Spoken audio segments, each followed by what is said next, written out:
حضرت ابن عمر رضی اللہ تعالی عنہما سے اور انہوں نے نبی صلی اللہ علیہ وسلم سے روایت کی، آپ صلی اللہ علیہ وسلم نے فرمایا، تم میں سے کوئی شخص کسی دوسرے کو اس کی جگہ سے نہ اٹھائے کہ پھر وہاں خود بیٹھ جائے۔ صحیح مسلم، حدیث نمبر 5683۔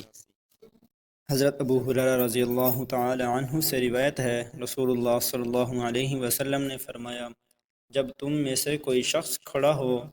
اور ابو عوانہ کی حدیث میں ہے، جب تم میں سے کوئی شخص اپنی جگہ سے کھڑا ہو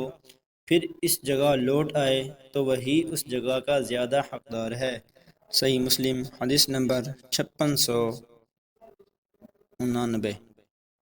حضرت عبداللہ بن عمر رضی اللہ تعالی عنہما سے بیان کیا، حضرت ابو لبابہ رضی اللہ تعالی عنہ نے انہیں خبر دی کہ رسول اللہ صلی اللہ علیہ وسلم نے ان سانپوں کو قتل کرنے سے منع فرمایا جو گھروں میں رہتے ہیں۔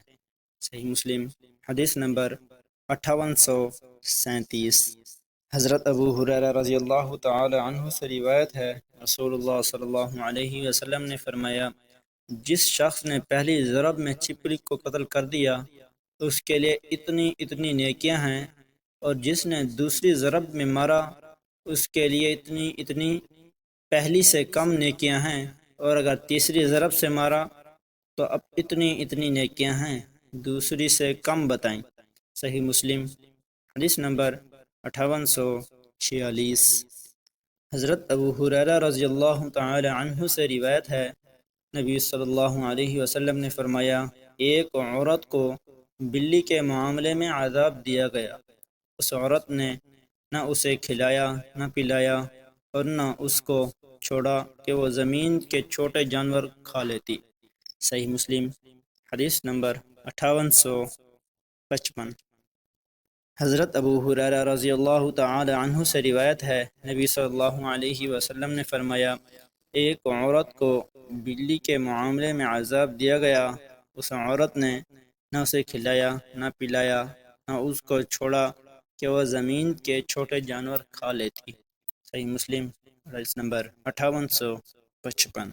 حضرت ابو ہریرہ رضی اللہ تعالی عنہ سے روایت ہے، رسول اللہ صلی اللہ علیہ وسلم نے فرمایا،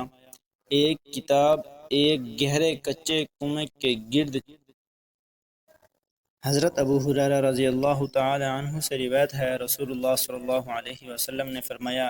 ایک کتا ایک گہرے کچے کنویں کے گرد چکر لگا رہا تھا اور پیاس کی شدت سے مرنے کے قریب تھا کہ بنی اسرائیل کی فاحشہ عورتوں میں سے ایک فاحشہ نے اس کو دیکھا تو اس نے اپنا موٹا موزہ اتارا، اس کے ذریعے سے اس کتے کے لیے پانی نکالا اور وہ پانی اسے پلایا، تو اس بنا پر اس کی بخشش دیا گیا۔ صحیح مسلم، حدیث نمبر 5861۔ حضرت ابو ہریرہ رضی اللہ تعالی عنہ نے نبی صلی اللہ علیہ وسلم سے بیان کی، پھر انہوں نے کچھ احادیث ذکر کی، ان میں سے ایک یہ ہے کہ رسول اللہ صلی اللہ علیہ وسلم نے فرمایا، پہلے انبیاء میں سے ایک نبی ایک درخت کے نیچے فروکش ہوئے، انہیں ایک چونٹی نے کاٹ لیا، انہوں نے ان کی پوری آبادی کے بارے میں حکم دیا، اسے نیچے سے کھود کر نکال لیا گیا، پھر ان کے بارے میں حکم دیا تو اس پوری آبادی کو آگ سے جلا دیا گیا، تو اللہ تعالیٰ نے ان کی طرف وحی کی، اس ایک ہی کو کیوں سزا نہ دی۔ صحیح مسلم، حدیث نمبر 5851۔